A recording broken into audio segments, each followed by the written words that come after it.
അമൃത്സറിലെ golden ടെമ്പിളും Jallian വാലാബാഗും കണ്ടതിന് ശേഷം തീർച്ചയായും പോയി കാണേണ്ട ഒരു സ്ഥലമാണ് വാഗാ ബോർഡർ. ഏകദേശം ഒരു 32 കിലോമീറ്റർ ഡിസ്റ്റൻസ് ആണ് അമൃത്സറും വാഗാ ബോർഡറും തമ്മിലുള്ളത്. കയറുന്നതിന് മുന്നേയായിട്ട് ഇതുപോലെ ഫേസിൽ ഇന്ത്യൻ ഫ്ലാഗ് പെയിന്റിങ് ചെയ്യാൻ ഒരുപാട് പേര് അവിടെ നിൽക്കുന്നുണ്ട്. നമ്മൾ പോയതൊരു സൺഡേ ആയതുകൊണ്ട് അത്യാവശ്യം നല്ല രീതിയിൽ തിരക്കുണ്ടായിരുന്നു അവിടെ. ആസ് എൻ ഇന്ത്യൻ നമ്മുടെ ലൈഫിൽ ഒരു വട്ടെങ്കിലും വാഗാ ബോർഡറും അവിടുത്തെ പരേഡും കാണേണ്ടതും എക്സ്പീരിയൻസ് ചെയ്യേണ്ടതും മസ്റ്റാണ്. ഏജിന്റെ ഒരു ഡിഫറൻസും ഇല്ലാണ്ട് കുഞ്ഞു കുട്ടികളും വലിയവരും എല്ലാവരും ഒരേപോലെ ഡാൻസ് കളിക്കുകയായിരുന്നു. ഭയങ്കര പ്രൗഡ് തോന്നിയ ഒരു മൊമെന്റ് ആയിരുന്നു ഇത്.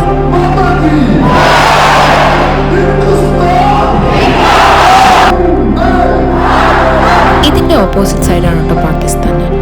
പരേഡിന്റെ ലാസ്റ്റ് ആകുമ്പോഴേക്കും അവർ ആ ഗേറ്റ് തുറക്കുന്നതും ആ ഒരു ഷേക്കിന്റെ കൊടുക്കുന്ന ആ ഒരു മൊമെന്റ് ഉണ്ട്. അത് കാണാൻ തന്നെ വേറൊരു ഫീലാണ്. എനിക്കന്ന് പോയതിൽ വെച്ചിട്ട് ഏറ്റവും കൂടുതൽ ഇഷ്ടപ്പെട്ടത് ഈ വാഗാ ബോർഡർ അവിടുത്തെ പരേഡും കണ്ടപ്പോൾ.